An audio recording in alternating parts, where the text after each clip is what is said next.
What's going on, everybody? Welcome to the webiste Show, episode 50. I'm your host, William Prue with Real Estate One. And I'm your co-host, Hannah Lachowski with Real Estate One. That's the most exercise we've had all year long. You guys already know the rules. Positive impact, one day at a time, and we are Crickety coconut cracking the code. cracking the code. And on today's episode, guys, we are cracking the code to what we call our buyer consultation. We're going to walk you guys through step by step, very long video, on what we do with buyers before we take them into the market and start shopping. Right. Let's go. Well, hi, Hannah. Thank you so much for coming in. I know you have to pick up your kid from school, so I'm going to try to keep this as short as possible. Okay? Okay. All right, so before I get into the nitty-gritty of the entire process, like we discussed that we're going to do when you get here, this document here is not a contract. This kind of draws the line between my responsibilities for you. Okay. So when we go into the market, I'll be working for you as a buyer's agent. And this document kind of explains to you my responsibilities. Okay? And to sum it up, basically, I owe you a fiduciary right, and anything that you tell me goes to the grave, right? I cannot tell anybody. And if I do, this handy-dandy little document comes into play, and I go to big real estate jail. Okay? So I'm going to send this documentation to you so you can review it. If you have any questions, contact me. Okay. But again, it's not a contract. It states that right here. Okay? Okay. But you'll sign there, blah, blah, blah, blah, pretend to sign. Yes. All right, and the same thing with this document. I'm going to go through here, we're going to write everything down, and I'm going to forward this to you with this. That way you can kind of go back if you forgot something that I said. Okay. Because it can be really, really extensive, and it can be a lot of information to cram into your brain at one time. Right. But my goal is to get you as prepared as possible before we go out there and start shopping. Okay. Okay, so Sounds good. Corey Dyhale sent me your pre-approval letter. I'm glad you chose her. She is great. So I've heard. Yeah, and the best part, she's actually in my office. Yes. So I have direct contact with her versus, only being able to email and call a lender. So Right. that's awesome. She's in-house, and there's so many benefits that come with that as well. Yeah. Well, out of the three that you sent me, she had the best rates. So. All right, awesome. Yeah. And they do the second look and all that. They're great. They really, really are great, and they care about their people. Yeah. So you got pre-qualified, correct me if I'm wrong, at $165,000. Yeah, that's correct. Right? And this Yep. was a MISTA FHA, correct? Yes. Okay. And I don't want to bore you to sleep if Corey's already done that, but she's walked you through your loan type and what MISTA offers and what they're about, right? Right. Yes. Okay. Yes, All right. yes. And we'll go through that more and more as we go through the loan. You'll kind of, or through the process, you'll kind of understand the differences between loan types. Okay. Okay, gotcha. I feel like I confuse myself sometimes when I talk about this stuff. So we got the agency disclosure out of the way. The next thing that I'm going to ask you about is your credit score. And this is a big deal. And the reason I ask this question is because if that number changes too much, it can be the life or death to our shopping. Okay. Okay. So what is it currently at? Did she tell you? Yeah. She said it was at a 660. Is that a 660? Yes. Okay. Perfect. And I'm glad that I asked you that question because FHA MISTA requires you to have a 640. Right. If you go even a point below a 640, you no longer qualify for that loan. So if we're almost to the end of the closing table and you go back, we can't close. It's a big bomb and it's not fun. Yeah, big fat So, face. Okay. Do not change anything that you're doing right now. Don't change anything on your credit. Make sure you make your payments on time. Don't miss any car loan payments, Right. stuff like that. Don't make any major purchases because we all know that your credit will drop faster than it'll go back up. Yeah, right. Right? Yes. So Right. I have experienced quite a few times. Okay. And how much are you paying a month for your rent? You said you're renting, right? Yeah, Okay. yeah. At $950. $950. Yes. Okay. And is that a comfortable number for you? Are you okay with going higher? Would you rather go lower? I would say that's a comfortable limit. I'm assuming to get a nice house, I probably can go much lower. Okay. But I could go up to, I would say, $1,300. I would Okay. say that would be my absolute max that I could go to, Alrighty. and I would still be able to live 1,300. comfortably at that amount. You would still be able to live comfortably at $1,300. Right. Okay. So the reason I asked you that question as well is because at a $165,000 house, if we find you a house at that price, you're looking closer to that 1,300 than you're looking at the 950. Right. So I want to make sure that you're comfortable with that. So when we find a house that you like, I'll send the numbers to Corey. If it's a $165,000 or $150,000 house, Mm-hmm. I'll say, Corey, can you break the numbers down for us? Send it back so Hannah can see what her mortgage is going to look like. Right. And then we'll make sure that you're comfortable with that. Okay. Okay, so, all right. So now we know that. That's awesome. The next thing I want to talk to you about is your monthly, let's call it your hobbies that are outside of your debt, like your Okay. car payment, your loan, stuff like that. Right. Okay. And we're not gonna get too into detail with that, but the reason I say that is because going back to the amount that you pay a month for a possible mortgage, if gas, groceries, all those things you need to take into account that a lender may not have seen when they were giving you the amount that you could afford a month. Right. Okay. Right, debt to income. Yeah. They don't count this other debt that you have, like your Starbucks addiction and stuff like that. Right. So I always like to mention it because I don't want you to hate me, hate Corey, hate anybody else in this process in a year from now when you're struggling to make that mortgage payment. Right. But you already said that you'd become what, 1,300. So you've already had this conversation in your head. A little bit, yeah. Okay. Yeah. Awesome. So we'll move past that, but we'll look over the numbers as we move forward. Okay.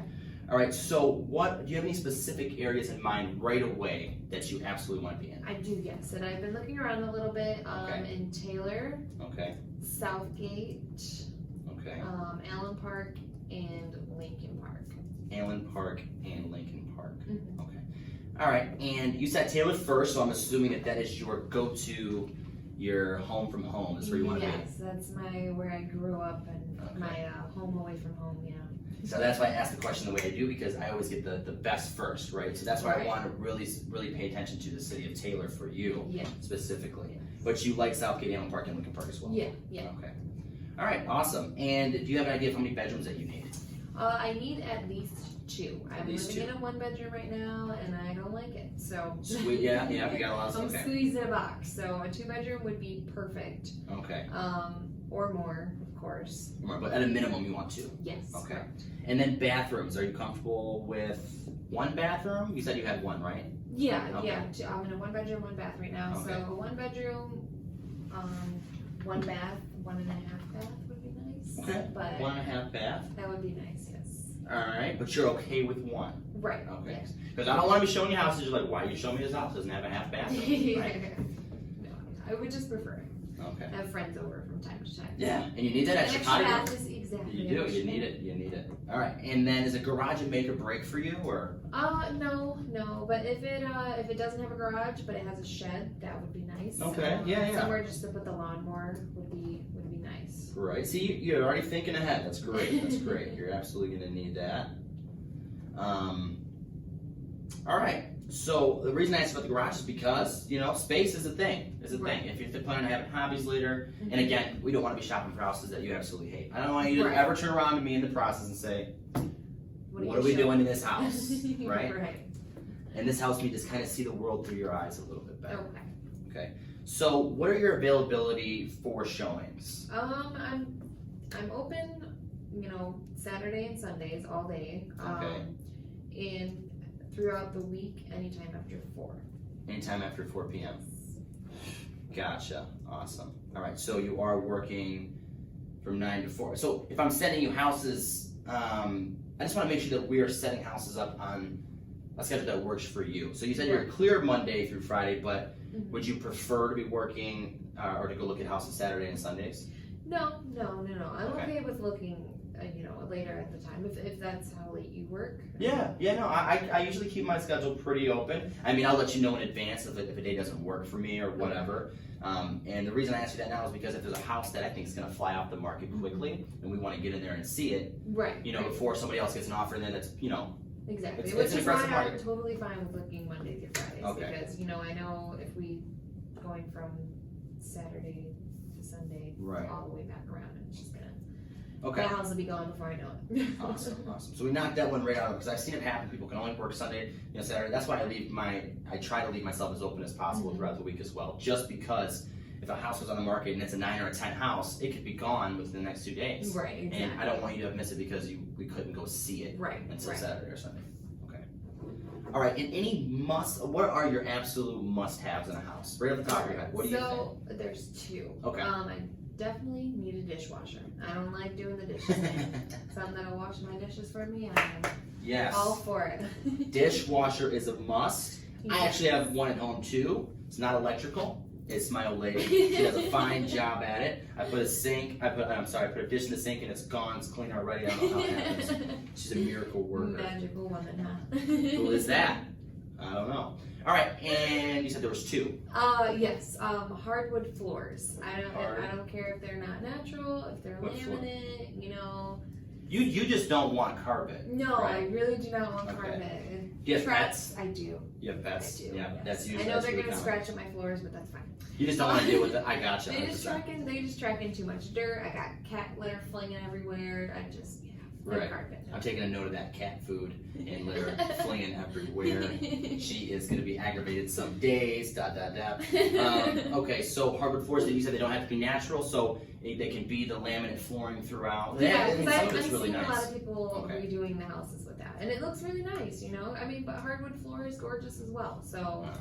either way is okay with me. Awesome. So dishwasher, hardwood floors, absolutely must. Now, do you mind if because sometimes bedrooms will have carpet in them and they're not ripped up, and you can always rip that up yourself. Right. But that could be something that a buyer doesn't want to do. So I just want to make sure that we're not, we're on the same page with that, because a lot of houses still do have carpet, in a room or 2 or 3. So. Right. Yeah, and that's totally fine with me because I'm just more worried about the dog running in and out the back and front door and tracking and, Okay. and all that kind of Okay. stuff. So Right. Gotcha. that's fine. All right. So anything else you can think of that you absolutely have to have at home? No, just mostly them two. Okay. Yeah. Gotcha. So If it comes up, then I'll let you know. highlight that, make sure we're staying on page with that. So now I'm going to walk you through the entire process. I'm going to do it as fast as I can. I know you got to get out of here. Okay. So obviously we're going to house hunt, Mhm. right? We're going to look at houses. Hopefully the first house we look at is the house you want. You put it on there and you get it. Sorry, I'm trying to take your eye out. Right. And hopefully, that's the case, but sometimes it doesn't work out that way. Mhm. So we're going to house hunt. We're eventually going to put an offer in a house that you absolutely love, and we're going to get an accepted offer. Okay. Okay, so house hunting, accepted offer. Upon that offer being accepted, we have to do an earnest money deposit. Right. Okay, and I always recommend nothing below $1,000. Okay. Because all this earnest money deposit is doing is telling the seller that you're serious about purchasing the house. Right. Right, so anything below 1,000, they could be like, well, how serious are they really? Right. Because $1,000 doesn't go to them, right? It gets applied to your closing costs and your down payment when we get to the closing table. Right. Right. Okay. So, but this Okay. just lets them know that you're serious and you're not going to turn around and run away. Right. So I just want to make sure that you have the funds and you're prepared for that Yep. if we get a house under contract. Yes. Okay. Absolutely. Alrighty. And then after that, I usually do about a 7-day inspection period from the time of accepted offer. Okay. All right. Sometimes I even go a little bit shorter just because it makes our offer look better. We're going Right. to get in there, do a quick inspection. We're going to get the appraisal ordered. We're going to get to the closing table faster. Right. Okay, so we'll order a private inspection, and we'll talk about that. Make sure that the days work out, because I know that you work Monday through Friday. Mhm. Okay, but if we can get an inspector to maybe do a later inspection, Right. we can get the inspection in earlier. It's just another way that we can stick out when sending offers in. Okay. Okay, That sounds good. and it's very, very important that you get an inspection. I don't care if this house is top notch, Mhm. new construction. Absolutely should still get an inspection, because you never know what's going on that you can't see. Right. Exactly. You want to look at the bones. Absolutely. I mean, there's always things, you never know. And again, don't want you to hate me later or hate anybody else in this process. Right. And I don't want to hate anybody either. Right. No hate, It's no not hate. fun. We don't want no hate. Another thing I want to talk about is the city repairs, possible Okay. city repairs. I know you mentioned that you wanted to be in Taylor really, really badly, and that's where I'm shooting for you. Taylor does what's called a certificate of occupancy inspection Okay. upon the transfer, a sale of a house. Okay. Right. Okay. So they come over to the property and they have to do their inspection. Usually there's a list, and the seller can take care of those things, or they can say, I don't want to do it, the buyer of the property can do it. Okay. So, and that list can be, extensive, or it could be very minimal. Okay. I'll review that document with you if it's something that they want us to take care of, and we'll decide if that's something that we want to do. Right. But just know that that's another hurdle that we could run into when shopping for homes. Okay. Okay? And we'll talk about that more too. I know this is a lot of information. Again, Mhm. I'm going to send this document to you so you can look at it. If you have any questions, just give me a call Okay. or text me, either way. Okay. So after that, after we get through all those little nitty gritty things, the appraisal. So John Adams, Corey's going to order the appraisal. An appraiser's going to pick that up, and there's a time gap there. And this is why the process can be longer than what people expect. Right, okay. So the appraisal picks it up, they do the appraisal, and wherever that number is, who knows, that's another conversation we're gonna have as well. Okay. We might have to renegotiate on our purchase price, Okay. right? Because if it comes in lower, we have to give the seller lower, and they may not be willing to go that low. Okay. Okay, they want to put it back on the market. I'm not trying to throw out just situations, but this has happened, and I want you to be aware of it. Right. Right. Yeah, that's understandable. The sellers want as much as they can get. Right. So the appraisal comes back. If we negotiate on it, that'll be fine. But that is just a time gap there that causes us to be behind sometimes, or feels like we're behind. We're scratching our hands, like, when are we gonna get the keys? Right. Okay. And then the next thing is the underwriting. That's a process in itself too. That's why we talked about credit. That's why it was such a big deal, because they, at the end of that, will know more about your finances than you do. Okay. Lender did, Corey did what she had to do, but an underwriter is going everywhere. Digging down deep, okay. Digging down deep, so Okay. we're not changing a single thing. Everything's gonna go through smoothly. Heard that. Okay. We wanna make sure that the funds are in our bank to actually close. We didn't open any new credit cards, stuff like that. Okay. They're aggressive. I call them the sharks of real estate. They go crazy. All right, so we're not going to change a single thing. Okay. And Corey also talked to you about the 10-hour class for Mishta and blah blah blah. Now I'm going into actual Mishta. The people watching are like, what is going on? So that basically wraps it up. You know the process inside and out. And again, this document's going to get sent to you also with this document. Okay. Awesome. That is our buyer consultation, guys. And then following the buyer consultation, we will do this little guy here. It's the exclusive buyer tenant agency agreement, and we walk through that as well. And that basically just this is the contract between the real estate agents and the buyer. Right. We have the agency disclosure, and now we need the buyer tenancy agreement. So that's about it. That wraps it up. Yeah. Thanks for coming in, Hannah. Yeah. Thank you Good so luck much. with those You were very 35 dogs, informative. 6 cats, and the turtle. You know what? I'm doing all right. I'm hanging in there. They're my little friends. I don't have any others. Oh wait, come back. Sorry, we almost forgot. We will never, ever do a video without saying this, guys. It cost $0 and 0 cents to be a decent human being in this world. Smile more. It'll benefit your life. I promise. Be nice to people. We'll see you guys on the next episode.